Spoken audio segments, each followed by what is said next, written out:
Good morning, students. Let's start with the next numerical. This one is also important according to the examination point of view as well as the NEET. ठीक है, as well as the HP board examination point of view. ठीक है, तो इस तरह के question आप लोगों को मैक्सिमम पूछे जा सकते हैं. ठीक है, तो इसको हम डिस्कस करेंगे. अब स्टेप बाय स्टेप इसको डिस्कस करेंगे. तो concentrate on this numerical properly. ठीक है, तो यहाँ पे देखो हमें क्या बोला गया है.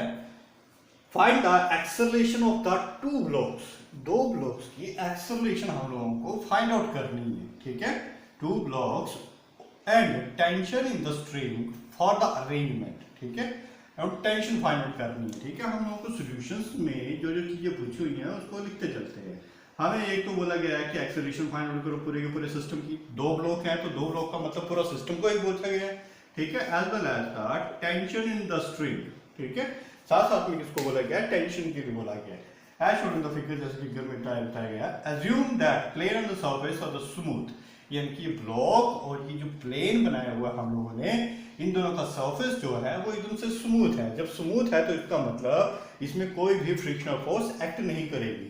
ठीक है, the pulley is frictionless and this pulley जिसके अराउंड ये दोनों बंधे हुए. ठीक है, बोथ आर द फ्रिक्शनलेस. ठीक है, तो हम लोगों को इस पूरे के पूरे अरेंजमेंट को कैलकुलेट करके हमें क्या फाइंड आउट करना है, acceleration as well as the tension. ठीक है, तो यहाँ पे देखो, अगर आप बोलोगे कि हम यहाँ पे एक्सेलरेशन तो इस तरीके से भी तो फाइंड आउट कर सकते हैं, m minus of small m plus small m g.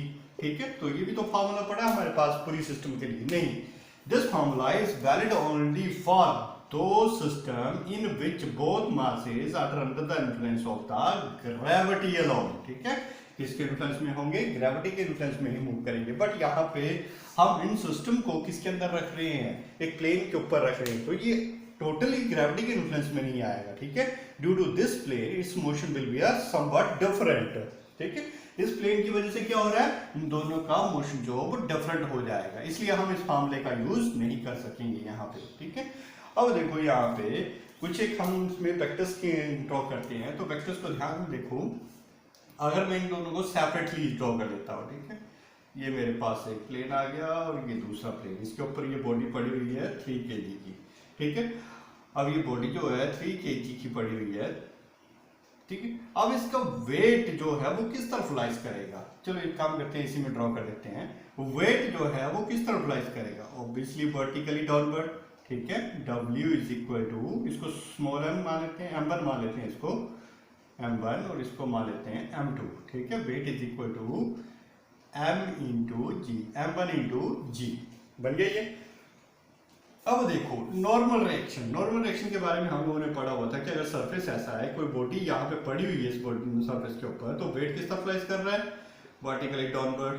ठीक है, तो normal reaction will always be perpendicular to the surface. Normal reaction कैसी होती है, परपेंडिकुलर टू द सरफेस. तो सरफेस ये है तो इसके परपेंडिकुलर ये नॉर्मल रिएक्शन होगी. अब मैंने प्लेन को थोड़ा सा उठा दिया हुआ है. ठीक है, प्लेन को कुछ इस तरीके से उठा दिया मैंने. ठीक है, अब देखो इसके ऊपर रिएक्शन किस तरह से प्रोड्यूस होगी. बॉडी अब मैंने इस तरीके से रखी हुई है. इन चीजों को ध्यान से देख लेना. आगे जो न्यूमेरिकल आएंगे वहां पे भी सेम यही कंसेप्ट यूज होगा. अगर एक न्यूमेरिकल ध्यान से करोगे तो बाकी में कोई प्रॉब्लम नहीं आएगी. तो यहाँ पे भी देखो वेट जो है वर्टिकली डाउनवर्ड एक्ट कर रहा है, W is equal to mg. जबकि अब रिएक्शन को मैं इस तरीके से थोड़ा ड्रॉ कर सकता हूँ, ये तो परपेंडिकुलर टू द सरफेस हुई नहीं. ठीक है, तो परपेंडिकुलर टू द सरफेस कैसे ड्रॉ होगी, ये सरफेस है तो इसके एग्जैक्ट 90 डिग्री के एंगल पर ड्रॉ कर दो. That is the perpendicular to the surface. ठीक है, अब आप बोलोगे कि यहाँ पे हमने ऐसा क्यों किया. ठीक है, ऐसा इसलिए किया क्योंकि रिएक्शन हमेशा सरफेस से परपेंडिकुलर डायरेक्शन में लगती है. तो देखो इस केस में रिएक्शन जो प्रोड्यूस हुई that is along this side. अब यहाँ पे एक और प्रॉब्लम आ रही है. प्रॉब्लम देखो क्या आ रही है, जैसे हमने इस रिएक्शन को ड्रॉ किया. ठीक है, weight is equal to mg और ये रिएक्शन. ठीक है, यहाँ पे हमें रेजोल्यूशन की जरूरत पड़ेगी. ठीक है, रेजोल्यूशन की जरूरत क्यों पड़ती है, देखो यहाँ पे हमारे पास वेट यहाँ पे वर्टिकली डाउनवर्ड है और रिएक्शन जो अपवर्ड है. These are equal and opposite. क्या है, इक्वल एंड अपोजिट फोर्सेज है ये. तो ये एक दूसरे की फोर्सेज को काउंटर बैलेंस कर देती हैं. लेकिन यहाँ पे देखो, यहाँ पे केस अलग हो जा रहा है. यहाँ पे तो इस फोर्स को काउंटर बैलेंस करने के लिए कुछ भी नहीं है. यहाँ पे ना ही तो इस फोर्स को काउंटर बैलेंस करने के लिए यहाँ पे कुछ भी नहीं है, ठीक है। तो यहाँ पे हमें क्या जरूरत पड़ती है, रेजोल्यूशन ऑफ वेक्टर्स की। किसकी जरूरत पड़ेगी यहाँ पे, हम रेजोल्यूशन ऑफ वेक्टर्स। अब देखो रेजोल्यूशन ऑफ वेक्टर्स हम किस तरीके से करते हैं, रेजोल्यूशन के बारे में थोड़ा सा हम इसमें इंट्यूशन देख लेते हैं कैसे किए थे। ये वेक्टर ए माना था तो इसके दो वेक्टर में रिजोल्व कर दिया था, इसको माना था ax और इसको माना था हमने ay। तो ax की वैल्यू जो हमने निकाली थी a cos of theta which is called the horizontal component. इसको क्या बोला जाता है, हॉरिजॉन्टल कंपोनेंट। जहां से वो वेक्टर जो एंगल प्रोड्यूस करता है, ठीक है, तो इसको कंपोनेंट को क्या बोला जाएगा, हॉरिजॉन्टल, और इसको क्या बोला जाएगा, vertical, that is a sin of theta. Sorry, तो this component is called the vertical component, ठीक है। ये हॉरिजॉन्टल कंपोनेंट बना और ये वर्टिकल कंपोनेंट बना। फिर अब बात सभी को ये ऑलरेडी हम लोग इसको कर चुके हैं, ठीक है। तो जस्ट रिकॉल करवाया आपको, हॉरिजॉन्टल कंपोनेंट कौन सा होता है, व्हिच मेक्स एंगल थीटा, ठीक है। जो एक्सिस जो है एंगल थीटा प्रोड्यूस करती है उसी को हम हॉरिजॉन्टल कंपोनेंट बोलते हैं। और जो दूसरी एग्जैक्ट 90 डिग्री के एंगल पर जो एक्सिस होती है that is called the vertical component. तो यहाँ पे अब हमें रेजोल्यूशन ऑफ वेक्टर्स की जरूरत पड़ी, क्यों, क्योंकि वेट और रिएक्शन एक दूसरे को काउंटर बैलेंस नहीं कर रही। कितना याद रखना आप लोगों ने, जब दो फोर्सेज एक दूसरे को काउंटर बैलेंस नहीं करेंगी तो हमें की जरूरत पड़ जाएगी रेजोल्यूशन ऑफ वेक्टर्स। अब हमारे ऊपर डिपेंड करता है, या तो हम आर को रिजोल्व कर सकते हैं दो कंपोनेंट्स में, या तो वेट को रिजोल्व कर सकते हैं दो कंपोनेंट्स में, ठीक है। तो लेट्स स्टार्ट, यहाँ पे हम करते हैं वेट को रिजोल्व कर देते हैं। देखो अगर ये वेट यहाँ पे था तो एक्चुअल में इसको कहाँ पे होना चाहिए था, यहाँ पे होना चाहिए था इस वेट को, तो ठीक है। तो यहाँ पे एक्चुअल में उसकी पोजीशन होनी चाहिए थी, तो इस पोजीशन से ये शिफ्ट होके इस तरफ आगे होगा, क्योंकि वर्टिकली डाउनवर्ड एक्ट करेगा। जैसे जैसे मैं प्लेन को उठाता जाऊंगा तो ये वेट भी इस तरीके से ये होता जाएगा, ठीक है। देखो यहाँ पे ये वेट है मेरे पास, वेट का मार्कर जो है वेट को रिप्रेजेंट कर रहा है, प्लेन जो फ्लैट है, ठीक है। तो वेट किस तरफ एक्ट कर रहा है, वर्टिकली डाउनवर्ड। जैसे जैसे मैं प्लेन को ऊपर की तरफ उठा रहा हूं तो वेट जो वर्टिकली डाउनवर्ड ही रहेगा, ठीक है। तो एक्चुअली में होना तो कैसे चाहिए था, ऐसे होना चाहिए था, लेकिन ये शिफ्ट होकर कैसे हो रहा है, इस तरीके से हो जा रहा है। तो यहाँ पे कितने एंगल से ये शिफ्ट हुआ, तो ये भी कितने एंगल से शिफ्ट हुआ, कितने एंगल से ये प्लेन उठा, ठीक है। तो ये एंगल कितना होगा, 30 डिग्री का ही रहेगा, ठीक है। तो ये जो कंपोनेंट है जहां से एक्चुअल में ये एंगल प्रोड्यूस हुआ है, तो इस कंपोनेंट को हम क्या बोलेंगे, cos थीटा कंपोनेंट, ठीक है, हॉरिजॉन्टल कंपोनेंट। तो इसको मैं कैसे लिखूंगा, m1g cos ऑफ थीटा। तो ये कंपोनेंट कौन सा बना, हॉरिजॉन्टल कंपोनेंट। अब एग्जैक्ट इसके 90 डिग्री के एंगल पर, ठीक है, एग्जैक्ट इसके 90 डिग्री के एंगल पर, ये रूल याद रखना, फिंगर्स लेफ्ट हैंड रूल्स का, ठीक है। ये क्या होता है, हॉरिजॉन्टल कंपोनेंट होता है, ये क्या होता है, वर्टिकल कंपोनेंट। कौन सा रूल है ये, लेफ्ट हैंड रूल, ठीक है। जब वेक्टर इसकी डायरेक्शन में अलाइन होगा तो ये हॉरिजॉन्टल का काम करेगा और ये थंब जो वर्टिकल का काम करेगा, ठीक है। अब वेक्टर डाउनवर्ड डायरेक्शन में है कुछ इस तरीके से, तो हॉरिजॉन्टल कंपोनेंट ये गया, तो वर्टिकल कंपोनेंट किस डायरेक्शन में आएगा, डाउनवर्ड डायरेक्शन में, इस डायरेक्शन में आपका वर्टिकल कंपोनेंट आएगा। किसको रिजोल्व कर रहे हो, वेट को रिजोल्व कर रहे हो, ठीक है। तो m1g साइन ऑफ थीटा, ठीक है। तो ये कर दिया आपने इसको यहाँ पे रिजोल्व, ठीक है। किसको रिजोल्व किया, वेट को, ठीक है। अगर आप चाहो तो आर को भी रिजोल्व कर सकते हो, डजंट मैटर, इससे भी आपका क्वेश्चन जो है वो सोल्व हो जाएगा। अब यहाँ पे देखो एक और फोर्स यहाँ पे काम कर रही है, कौन, ये दोनों मासेस जो हैं एक स्ट्रिंग के साथ अटैच हैं। तो मैंने की केस में आपको समझाया था, जब भी हमारा कोई ऑब्जेक्ट जो स्ट्रिंग के साथ अटैच होता है तो स्ट्रिंग में एक टेंशन प्रोड्यूस होती है, ठीक है। अब टेंशन की डायरेक्शन बताओ, tension will always B act towards the, किसकी तरफ एक्ट होती है, towards the point of suspension. तो पॉइंट ऑफ सस्पेंशन इसके लिए यहाँ पे है, तो टेंशन किस तरफ प्रोड्यूस होगी, अपवर्ड डायरेक्शन में, ठीक है। तो in that way you can resolve this weight into the different components. तो ये आप लोगों को ध्यान से देखना पड़ेगा कि कैसे हमने इनको रिजॉल्व किया है, कौन से कंपोनेंट को रिजॉल्व किया है, ठीक है, कौन कौन सी फोर्सेस इसके ऊपर काम कर रही हैं। अब देखो पहले मैं इसी सिस्टम को m1 सिस्टम को लेके चलता हूँ, इसको सोल्व कर लेता हूँ। देखो यहाँ पे r को काउंटर बैलेंस कौन कर रहा है, mg, क्योंकि r के एग्जैक्ट ऑपोजिट डायरेक्शन में कौन सा कंपोनेंट आ रहा है, m1g cos of theta. Give that equation number 1, ठीक है। ये एग्जैक्टली काउंटर बैलेंस कर रहा है, कोई दिक्कत नहीं है यहाँ पे, ठीक है। अब आ जाते हैं दूसरे कंपोनेंट में, क्या mg sin थीटा और t दूसरे को काउंटर बैलेंस कर रहे हैं, नहीं। क्यों नहीं कर रहे हैं, क्योंकि 3 किलोग्राम का वेट ज्यादा है और 1 किलोग्राम का वेट क्या है, कम है, तो ऑब्वियसली 3 किलोग्राम इसको नीचे की तरफ खींचेगा, तो टोटल एक्सेलरेशन जो प्रोड्यूस हो रही है वो किस डायरेक्शन में हो रही है, डाउनवर्ड डायरेक्शन में।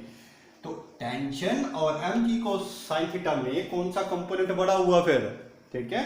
टेंशन और mg sin थीटा में कौन सा कंपोनेंट बड़ा हुआ, एम जी साइन थीटा, और दोनों की क्या प्रोड्यूस कर रहे हैं, एक नेट एक्सेलरेशन प्रोड्यूस कर रहे हैं, यानी कि नेट फोर्स प्रोड्यूस कर रहे हैं, ठीक है। नेट फोर्स यहां पे लिख देते हैं फॉर, ये पे लिख देते हैं फॉर एम्बल मास, एम्बल मास के लिए सोल्व कर रहे हैं हम इसको, ठीक है।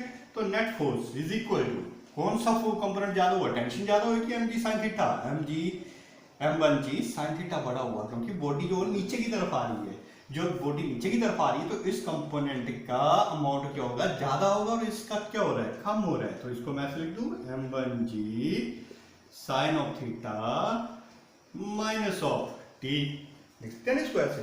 और नेट फोर्स, फोर्स का फॉर्मूला क्या होता है, according to Newton second law, mass into acceleration, mass कितना है m1, एक्सेलरेशन कितनी है, ये प्रोड्यूस हो रही है, तो m1g sine of theta minus of t। तो यहां से मैं काम करता हूं, t की वैल्यू निकाल लेता हूं, तो t को उठा के सबसे आया मैं, और ये बन जाएगा m1g sine of theta minus of m1a। Clear हुई बात ये।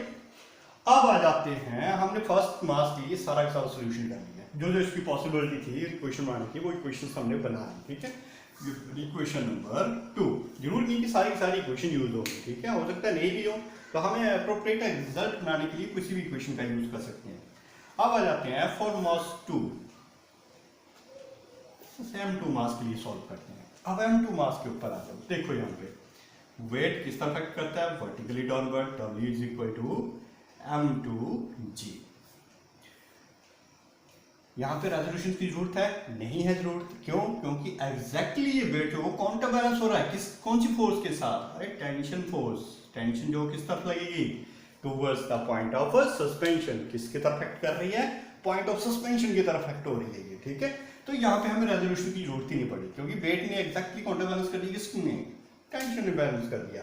अगर केस ऐसा होता तो हमें रेजोल्यूशन की जरूरत पड़नी थी, हमने क्या करना था, इनको वेक्टर्स को ब्रेक करना पड़ना था, लेकिन यहाँ पे तो कोई जरूरत ही नहीं पड़ रही है, एक स्ट्रेट लाइन में इक्वल एंड अपोजिट फोर्सेस लग रही हैं, ठीक है।